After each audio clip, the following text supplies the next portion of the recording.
Hey, folks. It's Heather, Hope, and Heidi with another episode of Finding Our Way Through. We want to welcome you back to the podcast, or if you're joining us for the first time, we want to welcome you to it. We are so glad to have you with us. Also, before we begin, you guys, I think I'd be remiss if I didn't follow up with those Super Bowl predictions we made last week. How did the predictions turn out for you?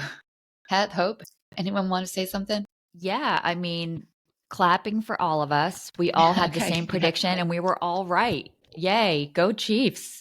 But it was a really great game. Kansas City. It was a great game. And that's what you always hope for, that it's a good match and a good game. And that's what it was. And now, Hi, with your predictions, we are 1 for 1. Yeah.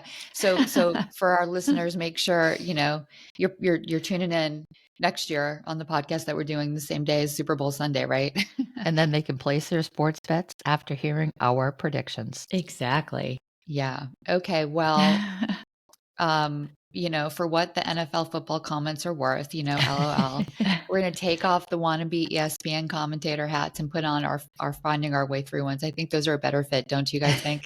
Yeah, definitely. Very much so. So anyway, thanks for, the follow-up, guys, and yay, we were right. But before I, jump into what we're talking about today, we wanted to thank our listeners who have, joined the Finding Our Way Through community. But there's one thing that we wanted to highlight, because as we've gone back and listened to some of the episodes, we've noticed that we say this thing often. And the thing that we say is you guys.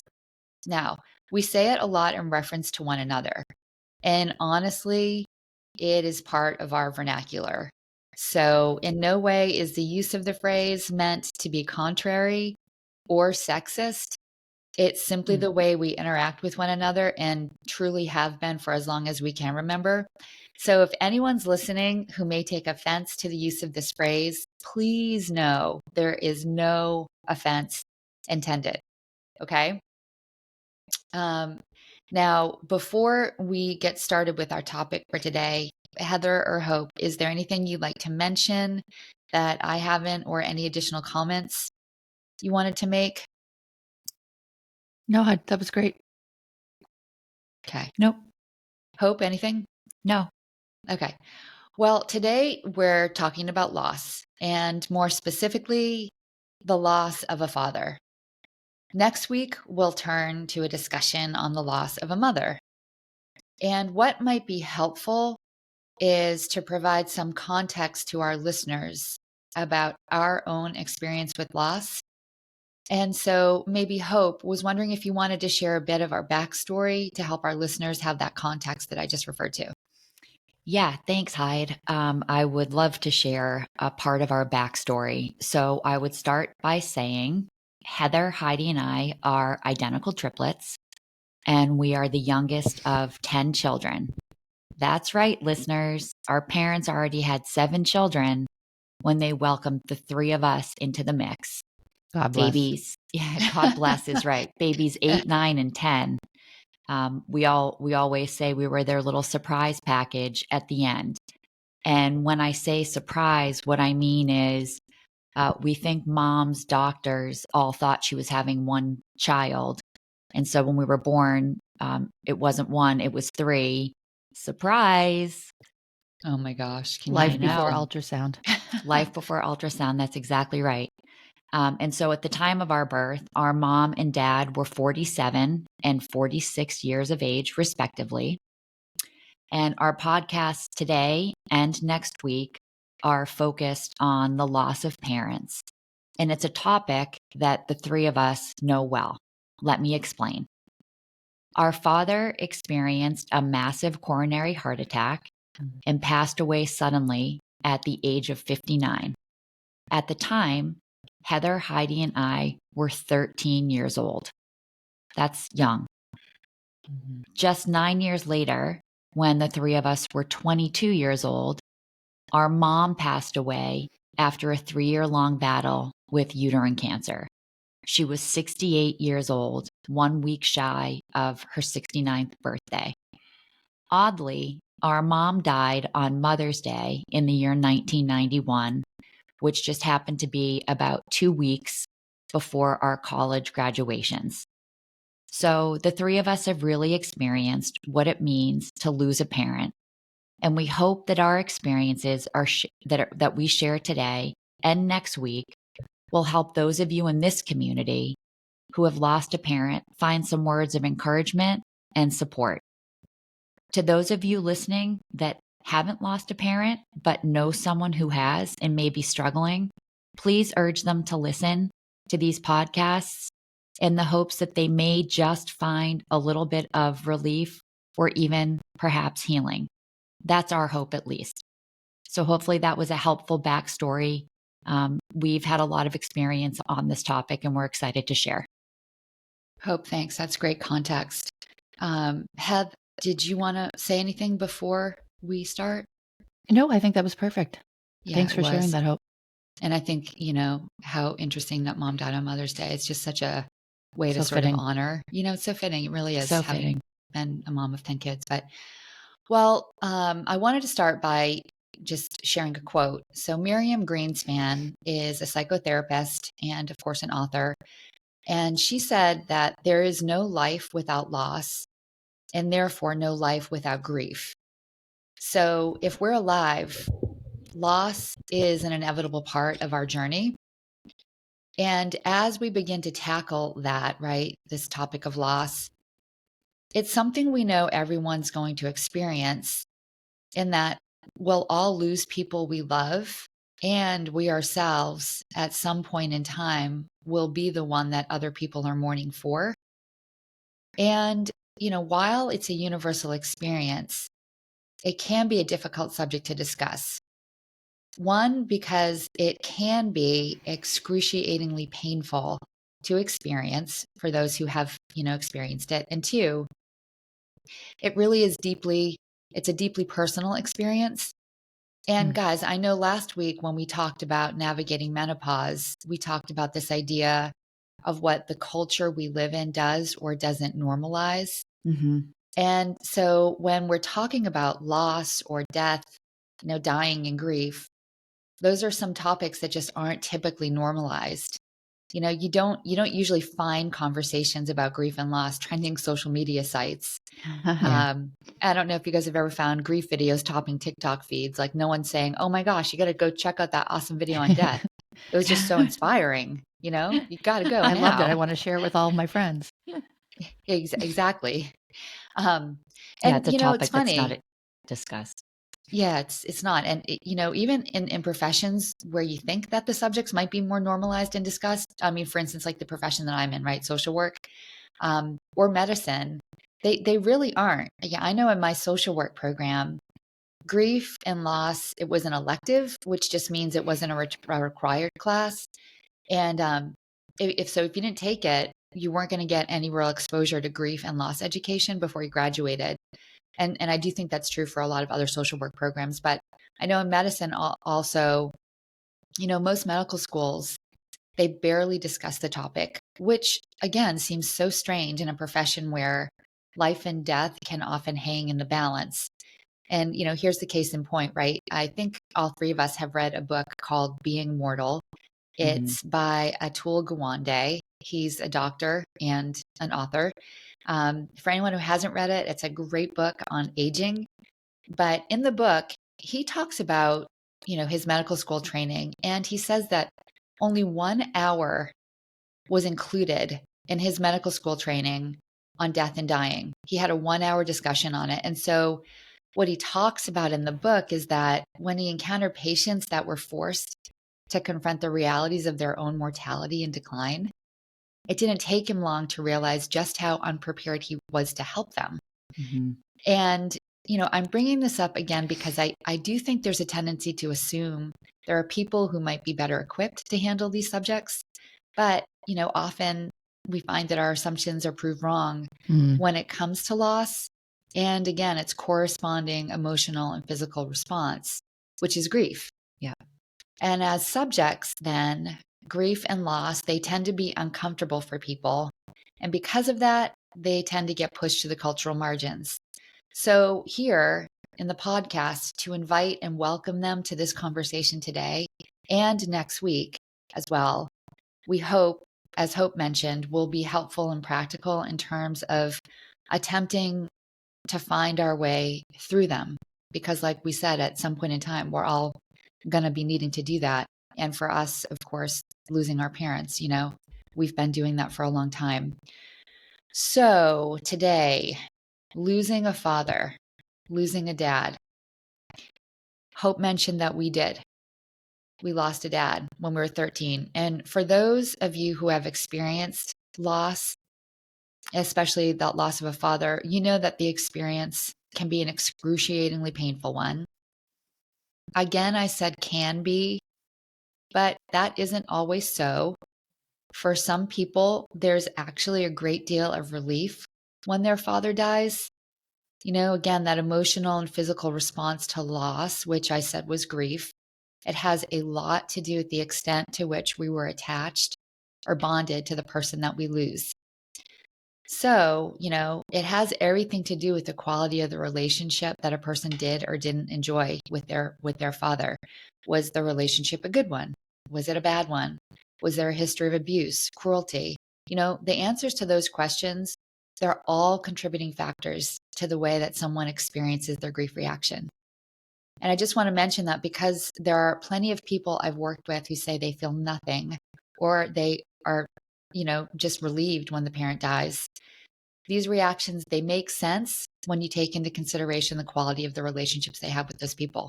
It just is what it is. It makes perfect sense. Yeah. And for us, we lost our dad at 13.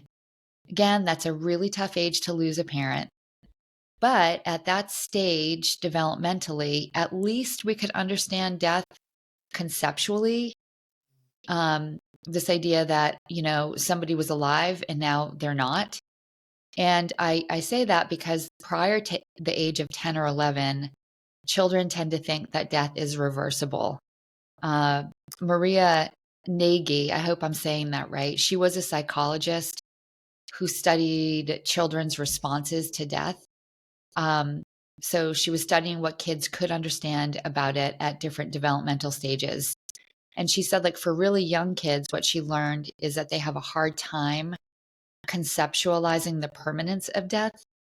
So when children get a bit older, they have the capacity to understand that death is actually not reversible. Like when you die, you're not coming back, but they don't think that it's inevitable that everybody's going to experience it. So that's between the ages of 5 and 9. Between the ages of 3 and 5, kids think it's reversible. But after age 10, based on what, research has shown, death seems to be something kids can understand for the most part. It is perceived as final. It tends to happen to everyone. So in that sense, it gets integrated as this inevitable part of living.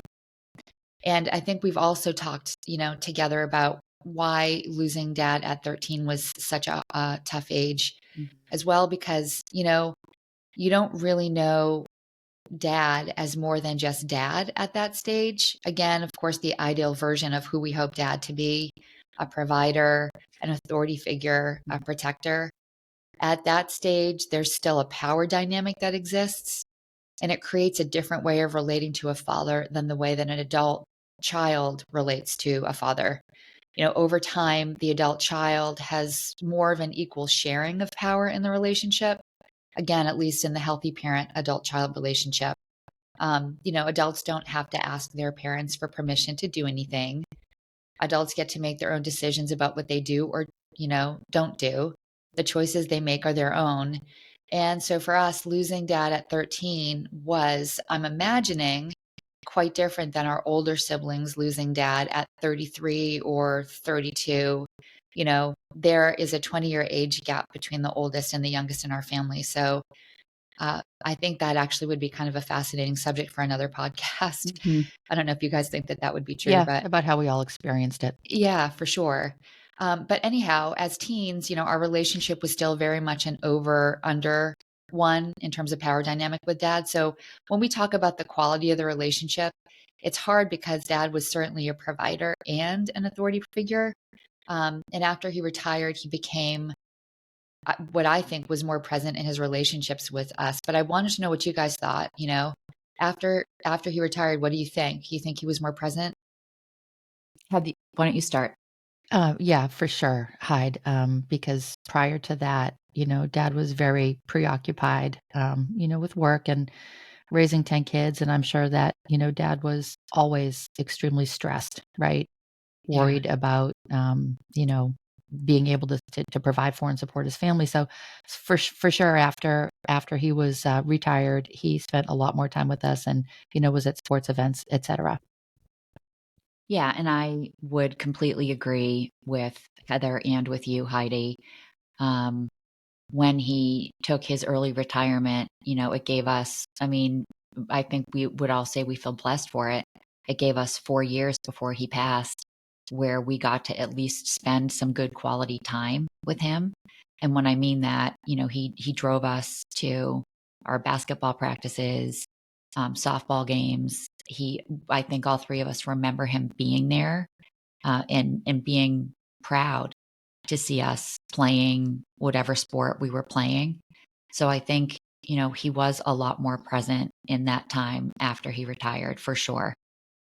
Yeah, it's funny that you mentioned him driving to basketball games. I just have this distinct memory of him, always being at our CYO basketball games, like sitting in the bleachers watching us play. So, um, well, thanks for that, you guys. I'm glad to know that we all felt the same way about him being present. Uh, Before, we start talking about the actual loss of him, I just also wanted to say that, one more thing about losing a parent at that age, 13, it's hard because teens are moving away from their parents and toward their peers, wanting to be part of the pack, if you will. Mm. And they're trying to figure out who they are apart from their parents and their family. And so it's just a tricky age to lose a dad. Plus, dad was intimidating. So if we wanted to do what everyone else was doing, because it seemed like our friends had sort of more, they had more permission maybe to do some things that I think we felt like we didn't. Yeah, But I think their parents probably weren't as strict as yeah, ours that were. that is a perfect word to describe describe it. But yeah, there was no way I think we thought dad was going to allow us to do what everyone else was doing, our friends. And so I think maybe there was a little bit of tension that developed. And I think typically that does when that is true, when a parent tends to be more strict than your friend's parents. Hmm. It seems like they become the obstacle to the teen getting what the teen wants. Mm-hmm. Exactly. And again, maybe that's not a bad thing, in hindsight. Right. Thinking As about parents today, what right? teens think is, really great idea. And, parents are like, what in the world are you thinking? But anyway, um, so Heath, let's start with a memory, something that you remember about him before we talk about the loss of him. Is there any funny memory you have of dad? Well, it's actually so funny because, we've talked about this, that it's been 41 years since dad passed away. Yeah. um, and, what's always bothered all of us, I think, is that the more time, the more years pass by, you sort of forget some of those memories, but some of the ones Mhm. that for sure stand out to me, you guys will remember this. So dad was really into genealogy. And for those who don't know, genealogy is a big word for really tracing your ancestry. So really, what that translated into for all of us was that on any road trip, us essentially having to stop at any historic graveyard to look for headstones of dead relatives. Um, and he'd be like, "Hope, you go right. You look for the name Butler. Heidi, you go straight. You look for the name Brickley, etc." And so we'd literally walk around graveyards for hours. For And hours, I yes. always remember that so distinctly. And now it's obviously very funny. But what about you, Hope? And Any some of funny those memories? drives, Heather, were very, very long, right? Remember Oh some of gosh, those drives to Maine and beyond? yeah, and Yeah. across the country, right? When we'd go to the conventions, the Yeah, American Legion conventions. And do you exactly. remember like the music that we had to listen to? I don't know if you guys remember. It reminded me of like I wish I dentist remembered Oh the office yeah. music. music. But Ah, anyway, Heather, that's funny. oh, Great memory. that's Hope, what funny. about you? Um, yeah, so there's one memory. I mean, a couple, but one that stands out because Dad was a rule follower, and he instilled that in all of us. And so there was this one time, I'm sure the two of you remember this, where one of our dad's interests was an organization called the American Legion. And there were events that the American Legion would put on. And one day we happened to go with our dad to an American Legion event that was at a place called the Carter Post, which was around the Boston area. It was a post of the American Legion. And the three of us were eating what we believed to be at the time like the most delicious cornbread we had ever Yeah. had. We were eating like It was so so much good. cornbread. And Dad eventually said, like, stop, you can't have any more cornbread. And the three of us, we were like, yes, sir, because he was a little scary, right? Yeah. Of course, sir. He was so like, Yes. yes, sir, like we won't have any more cornbread. But then sure enough, all three of us were like, oh, we really want that cornbread. So I remember sneaking, we got on our hands and knees and we were crawling underneath the table because the cornbread was on a table that had like a paper, like a buffet tablecloth, table. like a buffet table with a paper tablecloth. Yeah. And we were on our hands and knees crawling under the table and like kind of coming up from the side to get the cornbread, thinking that no one saw us, thinking that, no one knew the better and had any idea what we were up to. And then all of a sudden, I just remember Dad like lifting up the paper tablecloth and saying like, girls, come out, what are you doing? And I think the three of us were so fearful that he was going to yell at us. And he just looked at us and laughed. And that's just a really fond memory I have of Dad, thinking that he was going to be like very strict and angry. And instead he was the complete opposite. Oh gosh, I love that. Me too. I mean it is such a fond Do you memory. remember that? Do you guys remember being at the do. Carter Post? Yeah, Yeah. and I think Faith was with us too, right? Oh, Faith is definitely. our older sister for those of you that are listening to us. But yeah, it just always seemed like the women there in particular at the Carter Post, they just like loved it when we came, and we like Yeah. felt so loved by them. Oh, yeah, They're they were like, so here's friendly. more cornbread. Shout out to the Carter Here, Post. girls. Exactly. Yes, here's some more cornbread. Exactly. Oh gosh, that's funny. What about you, Heidi? Yeah, so I have this memory, and again, like I think in the middle of it, it was not funny at all. But as an adult looking back, I just think it's pretty hysterical. So, there was a neighbor that we had, and they had a dog, and back then, a lot of people would just like tie their dogs up and leave them outside all day, but Yep. the three of us would go up to this park that was across the street from where we lived, and it was like there was a bit of a ledge on the back part of the park that abutted this neighbor's house, and so we could and there was a fence, and so we could look over the fence, and we always saw the dog tied up on the leash outside, and we felt like so bad for it. I think we just thought that's just so cruel to keep an animal outside all day. And so, then we were just like, all right, well, we've got to do something about this. This is so unjust. This is, it's not So okay. unjust.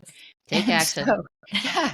Yeah. I mean, so We mounted a siege. We did. We mounted a siege. The three of us went and we let that dog off the leash, thinking that it was like, we were saving this dog when We've in fact, liberated the dog. we put it into danger, right? Because then it's off a leash and can kind of wander wherever it wants. But, again, small kids, right? What are you thinking?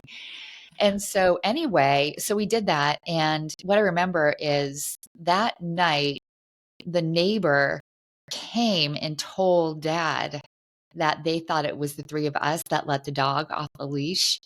And Dad came and he asked us if that was true. And, of course, we all know he was a bit intimidating. So the three of us were like, no, Dad, we didn't do that. Like, why would this neighbor think that we could have done something like that? Yeah. How could she ever think it was us? Yes. How could she ever think it was We would us? never And do Yeah. that.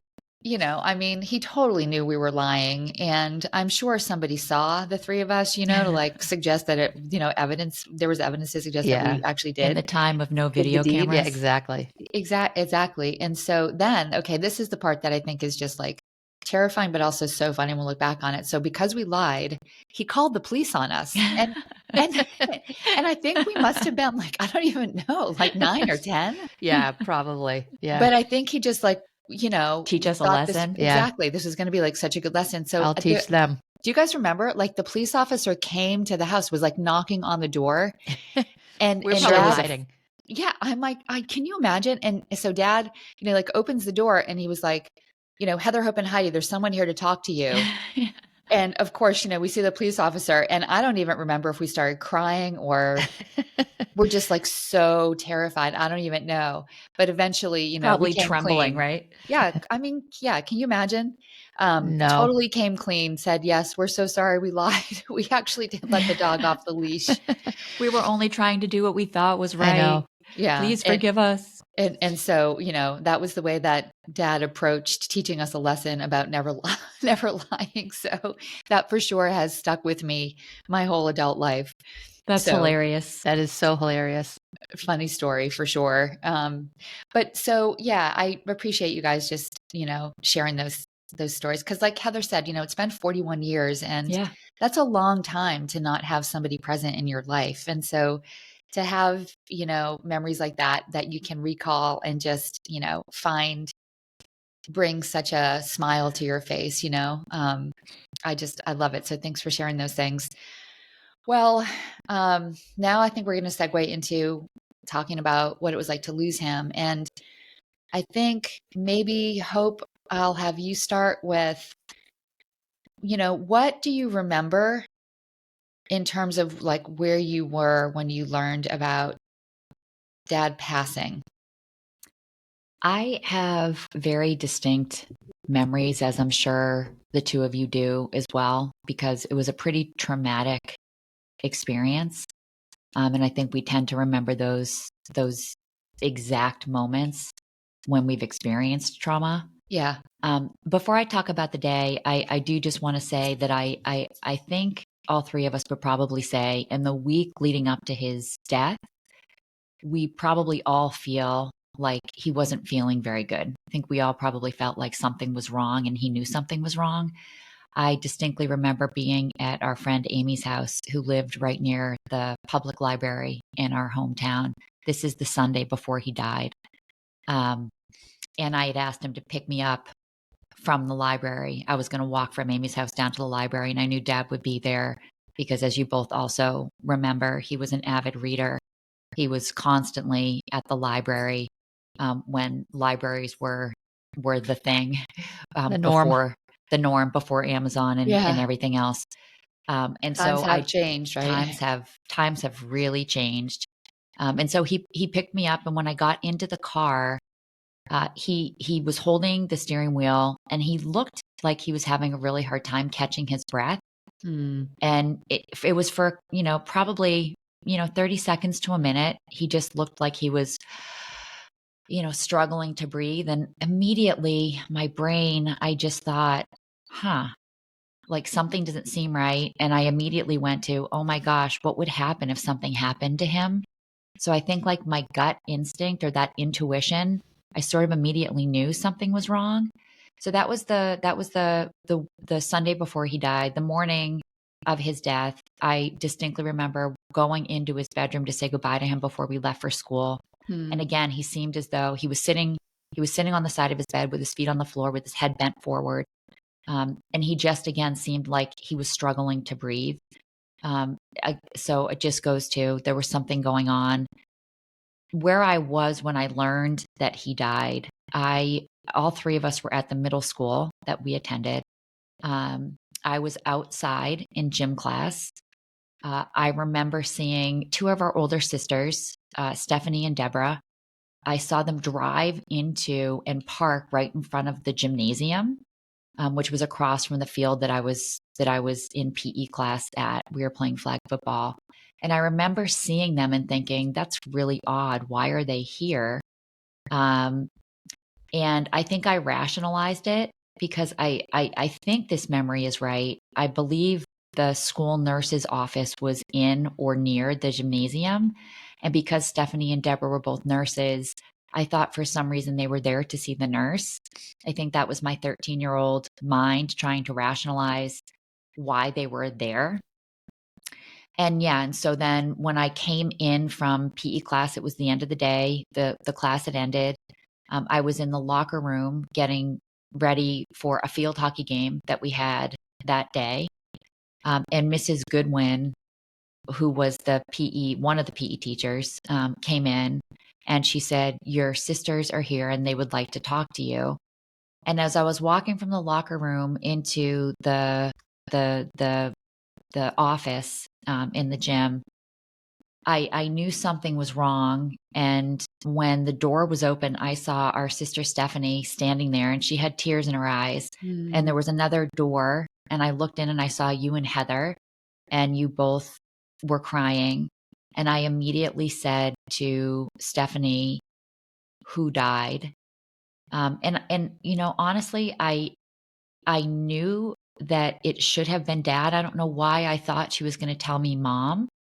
But she said, "Your dad died today." And I started crying and went in and sat down with the two of you and, was in shock, I think. And Yeah. it was surreal and sort of, I think, in a way overwhelming. So that is where I was when I learned that Dad had died. Thanks, Hopi. What about you, Has? I don't know if you have something you remember right before he passed away, like Hope shared, or you just want to talk about where you were when you learned about his death. I just remember, the days before Dad died as well. It was days before to a week. Dad was always, very pale, but he was exceptionally pale, and definitely did not feel well. And even the morning of school that day, when we were getting ready to leave, I remember saying goodbye to Dad as well. And I remember him sitting on the edge of his bed, and you could tell he didn't feel well. And for sure, I think he knew something was wrong. So anyway, for me, where I was, it was, again, as Hope said, we were all in our last class of the day in middle school. I was in Spanish class with Senor Michelson. Yes, you're right. And Senor Michelson, our I remember Spanish him, teacher. yeah, I remember him walking over to me and telling me that I needed to report to the gym. And he didn't say why. He just said, "You're needed in the gym." And I thought it was really strange. And of course, rule followers like we all are. I was like, I don't want to miss what you're teaching. But I got up and I went to the gym. And, sort of as I approached the gym, I remember kind of having a really strange, that butterfly in your stomach feeling. I felt like something effectively was wrong. And then when I got to the gym again, I saw our gym teacher, Mrs. Goodwin, and then I saw our sisters, Deb and Steph. Again, which to Hope's point was really weird that they were there. Yeah. And when I saw them, I immediately looked at them and said, "Who died?" Again, it's that maybe it's a protective reaction. And I have no idea what kind of evoked that response. But then I looked into the office and I saw Heidi sitting in the office and you were there, Heidi, obviously crying, and I started crying, um, and that's my immediately memory of that morning of learning Dad died. How about you? Yeah, well, like you guys, what I remember right before, like a week or so before he passed.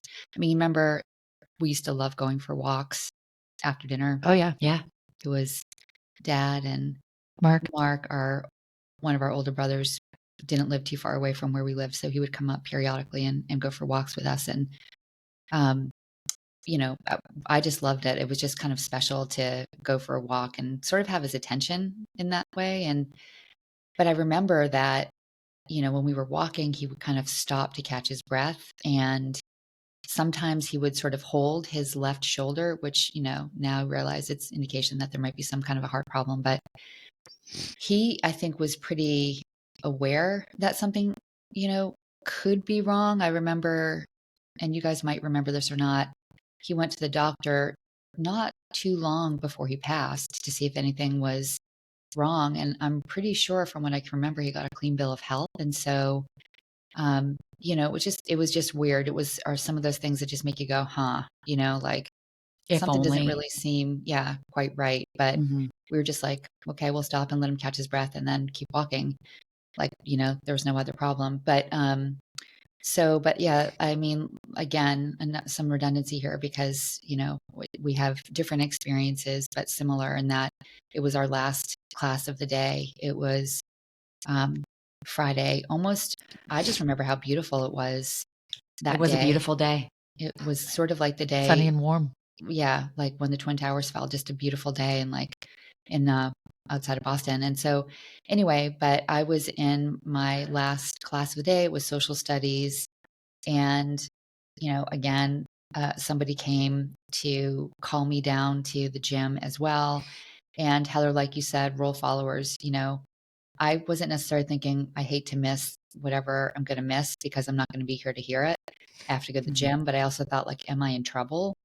Yep. And so, cause like I'm getting called out, nobody else is.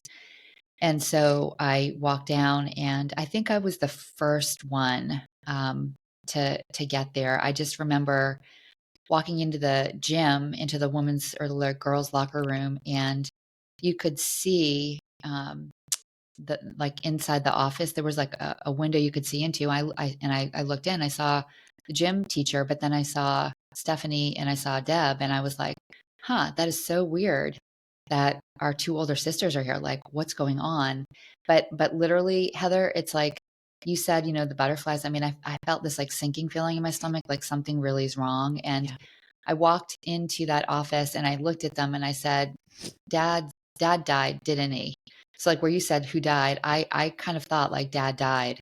And Mm. then of course they said, yes. And, we were, I was crying, of course, and sad. And so and then, you guys came and I remember just leaving school and I think we were supposed to play a field hockey game that day. We had all of our We did. stuff ready to change and go to the game. And of course that didn't happen. But I just remember, and, we're driving away from school. And what I remember is like our friends from the field hockey team were in the bus getting ready to go to the game. And they were just sort of all like, kind of waving, staring to sort of send like love and, because they had learned, of course, that Dad had passed away too. So anyway, that's some of what I remember from where I was when I learned about his death. There's one other thing that I thought was really odd in that when we were leaving, I just remember being in the car and going home or about to leave and go on our way home. And there was a song. I think it's by Journey. You're leaving now. Did Hmm. you guys remember the song that was playing when we were leaving? I just remember thinking, this is so odd that our dad just died. And the song "You're Leaving Now," it's in your eyes. There's no disguising it. Was playing. It was a very strange. It was a very strange moment for me.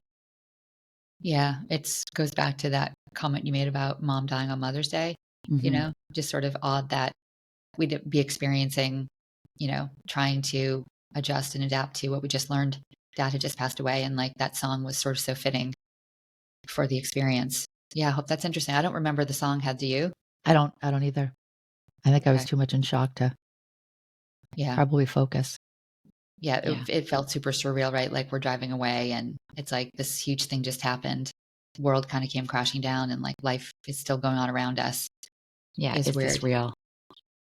Um, so in talking about finding our way through, I guess maybe Heather, you want to start with this one. Like what has what was like the short-term impact of the loss for you in terms of, how you tried to kind of find your way through that period of time?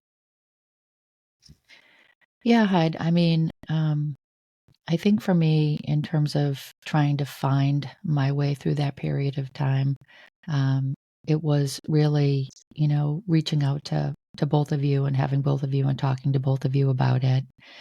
Um, and having our siblings was obviously really important as well. But you have to remember that they were grieving the loss of Dad, as well. And so I don't remember anybody talking about it really. I think, the event kind of happened And, after we got through the wake and the funeral, um, life sort of just carried on like it had before Dad died. And so, that's really hard for a young child to process, I think. And again, it kind of goes to what we've talked about previously about, feeling like you're alone in the world a little bit. But, some of our older siblings, specifically our brother Mark, really stepped up to help mom and to really kind of act as sort of a surrogate dad for us. And, shorter term, I think, Mark really tried to make sure that all of our needs were met. Yeah. But again, I think if I look at it short term, it's really just at that age trying to process a loss that was so incredibly significant that, you don't quite know what to do with, right? And I don't think you really sort of, or for me, I didn't really understand the impact of that loss or that grief until I was a little bit older, which we can talk about, and then sort of how that translated into, certain things in my life that I worry about. Yeah, that's great. Hope, what about you for short-term impact? Well, I think the short-term impact of losing Dad in a sudden death event, I think for all of us was just shock and disbelief, and just a feeling that it wasn't real. I think for me, immediately, outside of finding my way through it, I just became fearful. It was it was an immediate fear of, how are we going to survive? How am I going to survive? Mom was a stay-at-home mom. Mm-hmm. It was a very traditional marriage. Dad was the one that worked, and mom took care of the kids, and The um, breadwinner, the caregiver breadwinner, dynamic. caregiver. Exactly. And for me, I just became immediately worried about survival. It was sort of like we were almost sort of slapped with the hard reality of life being very unfair. And so that just instilled worry and fear in me short term. And I know we'll talk about the long term impacts of it, and how losing Dad at that age has materialized through our lives. And finding my way through it, I think, to Heather's point, very thankful for sort of the family structure. I think there were a lot of people who were worried about how we were doing. It was a different time, and so it wasn't like we were encouraged to seek therapy, right? Mm-hmm. There was almost a stigma around therapy at the time. And I think a belief that, it wasn't, quote, necessary. I think we were all brought up in an environment where you just buck up and kind of You don't push talk on. about it. You Yeah, don't don't talk really, about it. you don't really talk about it. You kind of just deal with what's been dealt, and move on. So, I'm thankful that the three of us had each other. Not that we talked about it a lot, but we just knew that we were there, if we needed each other. And so, yeah, I think, having the family structure and having friends, and like Heather said, it was almost so surreal.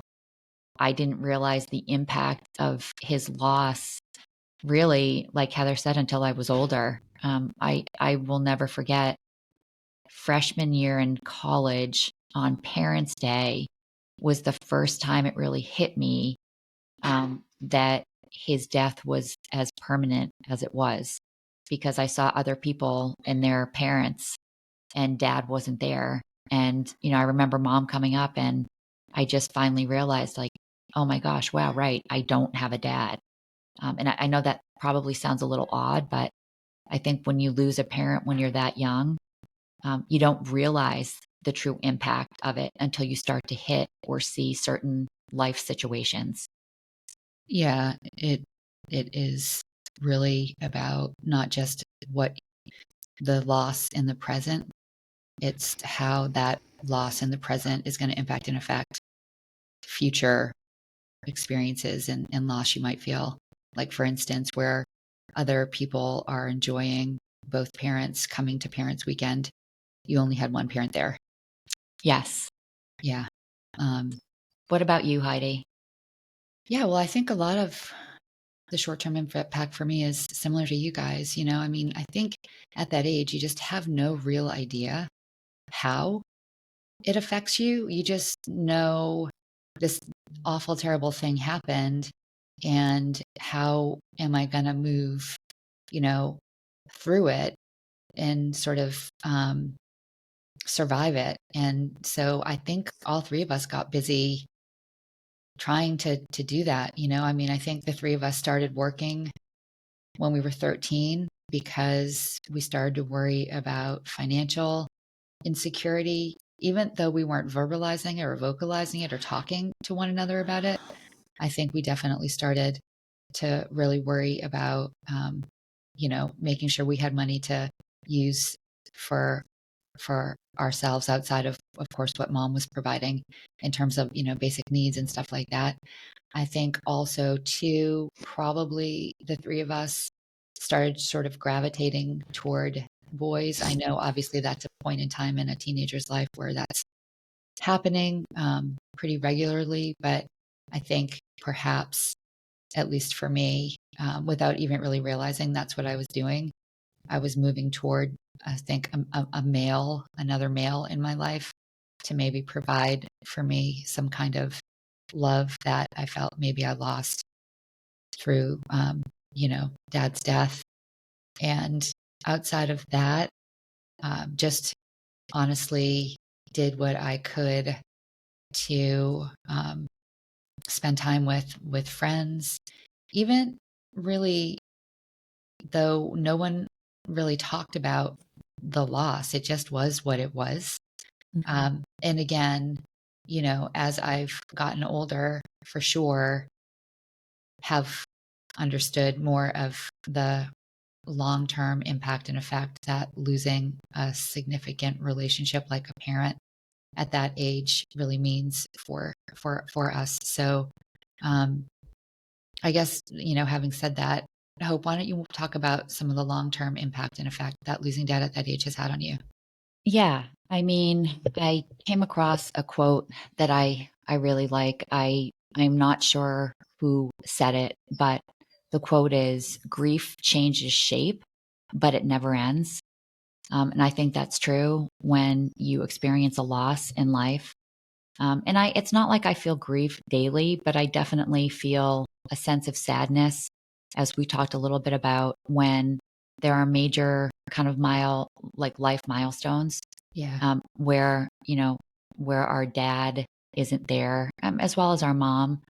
But, things like graduations, um, marriages, the birth of children, there's a sense of sadness when I realize that, dad isn't here to see my kids, your kids, even just to be able to pick up the phone and call and get some advice, because I think inherently, what ultimately happens is that part of your support network, right? I mean, the two people that love you or who's supposed to love you more than anybody in the world, they're not there. And so there's a loss in terms of, not having someone there just to have them there for any reason in life. And so even to call dad and ask him for a good book recommendation.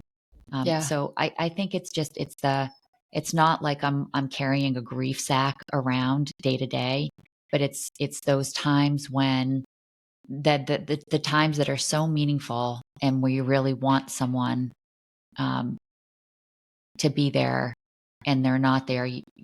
I've just realized it's sad. It's like it's just a sadness. Um, and then I would say too, I mean, the three of us never had grandparents. I mean, we had grandparents, we just never met our grandparents. And Yeah. I'm so thankful that my children have my in-laws because they've had such a great effect and influence on my kids. And so I think the relationship that I have as a result of with them as a result of losing dad and mom has just been it's been really really important. I think more from the perspective of my kids than for me. So I guess I would just say the long-term impact, you never sort of get over losing a parent. And it's just times in life where it's more noticeable than others that just bring, I don't know, just an innate sadness. Yeah. Yep, for sure. Heath, can you relate to that? And do you want to talk about long-term impact for you? Oh my gosh, can I relate to that? Yes, I sure can. And, a loss happens, but, like to your points earlier, Heidi, it's the grief, right, that takes a long time to sort of process. And I do think that we're probably processing grief throughout the entirety of our lives. So, to Hope's point, I think the thing is you have to recognize that grief shows up, as many different emotions. And I think that I didn't really grieve dad actually until mom was dying. And I recognized that I was sad all the time, and I went to a therapist, right? And Mhm. so that was really one way that I found my way through. But I think for me, the impact of losing dad, like long term, has been, to your point about being more fearful, and worried, right? I was never that worried, and maybe it was because of our age at the time, but specifically about money. And again, Hyde, you said, we all started working when we were 13 or 14 years old. And I think that every single one of our siblings has a very strong work ethic. Mhm. But I really know that I've worked my entire life because I've never wanted to be financially dependent on anyone, because what we witnessed with mom, to Hope's point, they had a very traditional marriage. Dad provided for the family, and, money was tight, but after dad died, it was tighter. So I never really wanted to be in a position, where I was, kind of left to, fend for myself that way. So, whether that's good or bad, I'm not sure. And again, recognizing grief shows up as many different emotions. It's, all those milestones in life, that, leave this hole a little bit, graduations, marriages, etc. Yeah. But to Hope's point too, in terms of finding your way through it, having lost mom and dad, I started dating Matt when I was in high school, and so the gravity or the gravitation to Matt was, really amazing for me too, because we've grown up together, but we've also grown a lot together. And I had his mom and dad in my life for 36 years, Mhm.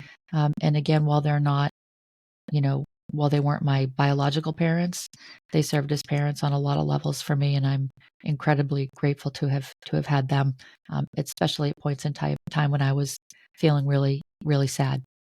How about you? Yeah, I think that, you know, some of what you guys say is absolutely true for me too. Um, and, I love the quote that Hope used. I'll always talk about grief as a traveling companion, in that, once you experience a loss, it is that thing that sort of just comes forward with you. Um, Again, when you're reminded of what you lost on the day that dad passed away, right? The death anniversary, or birthdays, big life events like both of you guys refer to. Dad never being able to walk us down an aisle, never being able to hold his grandchildren in his arms, things like that, that activate and trigger the loss from the past, And so it's just that part of us that we have to sort of just make space for and acknowledge when and if it gets triggered. I think that is really kind of the longer term impact. There's a proverb that I love. It's Proverbs 13:12. It says, "A hope deferred makes the heart sick, but a longing fulfilled is a tree of life." And I do think that when there's that loss, and you're in different situations moving through life, that you just long to have your father there for, or to experience with you. And, he's not there. It's, it's that hope that gets deferred, right? That longing unfulfilled. And so it can leave your heart feeling somewhat heartsick. Another word for that could be depression. So, periodically just feeling real down, maybe not, clinically depressed, but sometimes situationally. And I think I feel that in particular when I'm with people, in particular, like my husband's family. He's enjoyed a long relationship with his parents. They're still alive in their 80s and they're a close family. And, I've been so grateful for the impact that his parents have had on our kids in terms of like the grandparenting. I think it's such an important and such a incredibly valuable relationship that they've been able to enjoy. But it's just so strange when I'm so happy that he and his siblings have the opportunity to have all this time with their parents and to make all these great memories. It's great to be a part of. And then there's a part of my heart that is still just so sad for the fact that like that's not our story. Um, and again, just the sorrow that I think I feel knowing that my children, and I'm sure you guys feel this way about yours, just never had an opportunity to know mom and dad and have the grandparent influence on our side of the family too. So I think, yeah, it's it's just those things that come up over time that again just require, I acknowledge what's going on inside of my heart, and um, I try to make space to feel whatever it is that I need to feel, and of course talk about it. I mean, that's one of the other things that I've had to do to find my way through, that loss. So Heidi, as yeah, go oh, ahead. sorry. I was just going to say, it's as you're talking, it's almost like, our kids had our spouses' parents as grandparents. So they were able to enjoy a grandparent relationship. Yeah, For sure. But it's interesting because they all, in knowing their grandparents, all get to see part of who our spouses are. yeah. The sad thing to me is Mhm. that our kids, in not knowing our parents, don't necessarily get to see part of who we are and why we are the way that we are. And I think the hope is that the three of us are carrying at least a little bit of each of our parents with us, so that in us, our kids at least get to, in a way, intangibly know who our parents were. At least that's my hope. Yeah, I love that. Thanks for, adding that because I think that's really it's deep and it's meaningful. Um, so guys, as we get ready to close out for today, um, are there things you want to say in terms of additional comments regarding how you found your way through this loss and or what you would say to other people trying to find their way through loss, in particular of a father Gosh, I mean, or a I parent? think I think Heidi, you said it, earlier. I mean, grief is something that is a traveling companion. It's with you, and it's sort of always a part of that profile. And I think people experience grief totally differently. You said at the start of the podcast, it's a very personal journey. Mhm. And so I think people try to manage their way through in a lot of different ways. Heather commented earlier that she talked to a therapist when she was a little bit older in life. And so, um, I think that therapy can be super helpful for anybody who's struggling with or going through a very difficult loss, especially the loss of a parent. Um, and so, I think over time, I've managed to find my way through really just by moving on in the course of life, recognizing that there are going to be times where I can't have what I want, and having the physical presence of dad there. And so, because of my experience, I think all I would say is to anybody who has lost a parent, um, it's get the help that you need. There are a lot of avenues to help people today: support groups, grief counseling, one-on-one therapy. If you are in a place where you can get the help that you need, please try and get the help you need. If you're if you're an older person listening and you have kids that have lost their dad, or have had a significant loss, try to help them get the help they need. Because I think talking about feelings and recognizing what's happened and the reality of it and how that reality impacts you short term and long term, is and can be extremely helpful. So my advice would just be, please just try and get the help that you need. Yeah, awesome. Heath, what about you?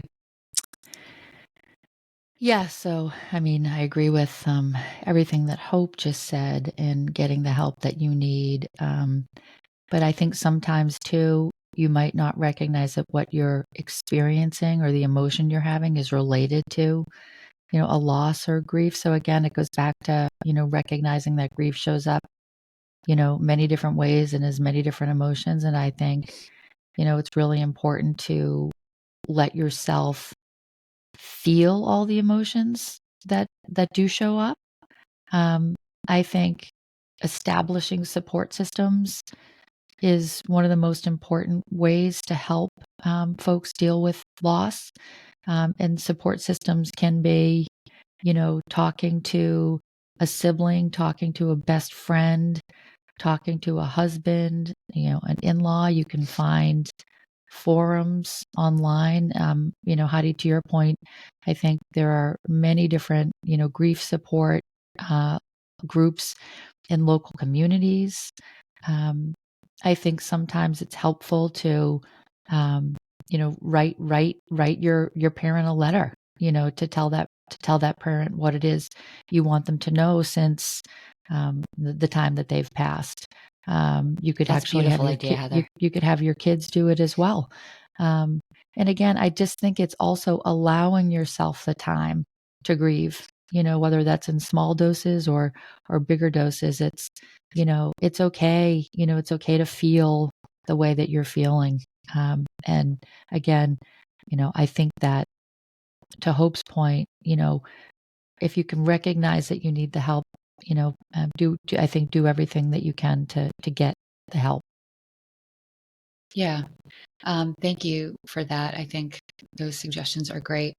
For me, one of the things that, has helped me find my way through loss of dad, loss of mom, has been my relationship with God. I know that Mm-hmm. is something that can anchor people through all of the storms that they experience in life. And so for me to have an opportunity to kind of connect to God the Father, or one of the words that's used in the New Testament is like Abba Father, where Jesus is talking to God, and Abba is like daddy. It's a more personal sort of reference to him. And so I've really used that a lot to connect to him at times when I'm feeling really sad about the loss of my biological, father and mom. So that's been one of the things. And I know that faith can be something that is essential for people when they are experiencing pain, loss, grief, suffering, however, it shows up Mm-hmm. in your life.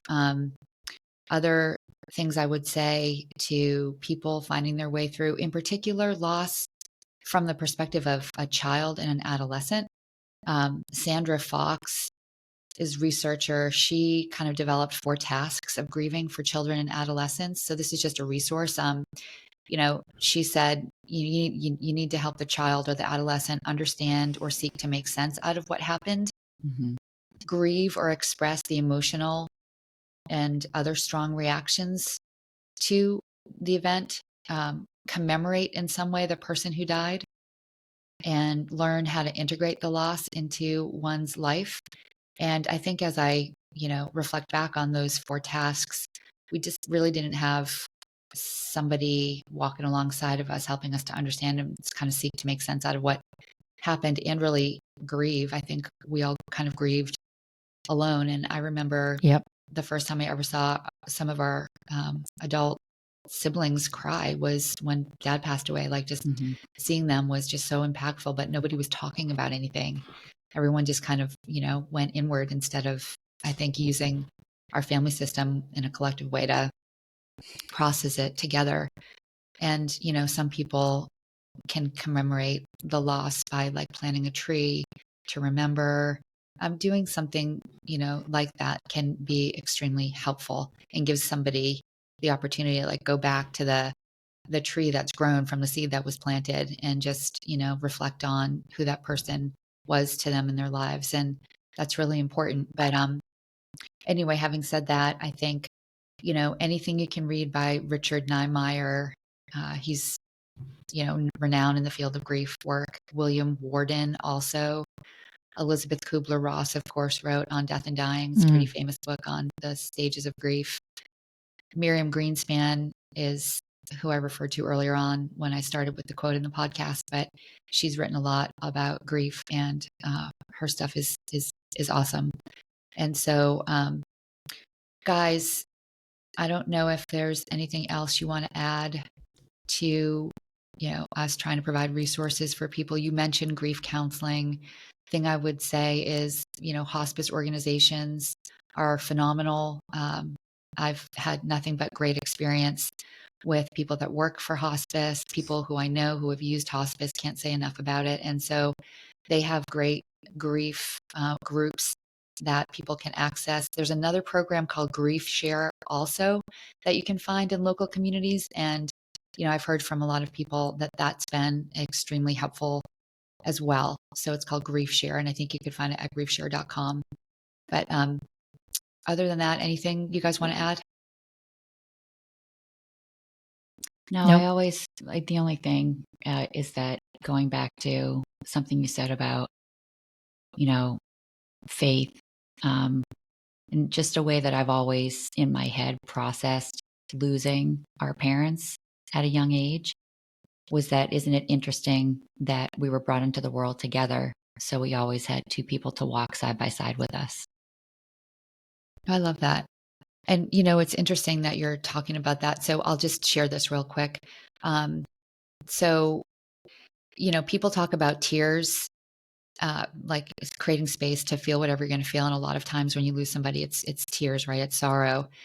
And, tears are grief's natural lubricant, is what people have said. And there's a story that the rabbis will talk about from a Jewish faith. They said that for Adam and Eve, tears were the balm for their sense of loss. But they said the Talmud also says that they're a way back to the source. They say that even when the gates of heaven are shut to prayer, the rabbis say that they're open to tears. And they say when words fail us, our tears don't. And tears can be a powerful kind of prayer. And like all prayers, they are a medium of surrender to what some call God's will and to what others call simply what is. And in that sense, I just like that tears, creating space to feel whatever we're going to feel. It's just a surrendering to what is, right? Because we have no control over when somebody, when somebody exits the expiration date, only God knows that. So, well, guys, Heath, I guess, do you want to mention how people can connect with us for the podcast before we get going? Sure. So you guys can find us on all of the podcast platforms. You can find us at Apple Podcasts. You can find us at Spotify Podcasts, at Finding Our Way Through. You can find us at YouTube at Finding Our Way Through. If you would like to, give us ideas for topics that you would like us to discuss, please visit our website at findingourwaythrough.com. And also, if you would like to email any of us, you can find us at Heidi at findingourwaythrough.com, Hope at findingourwaythrough.com, or Heather at findingourwaythrough.com. Thanks, Heath. Hope, do you need to add anything or want to add anything? Nope. All set here. Okay. Well, Heath, stay tuned for next week's podcast about the loss of a mother.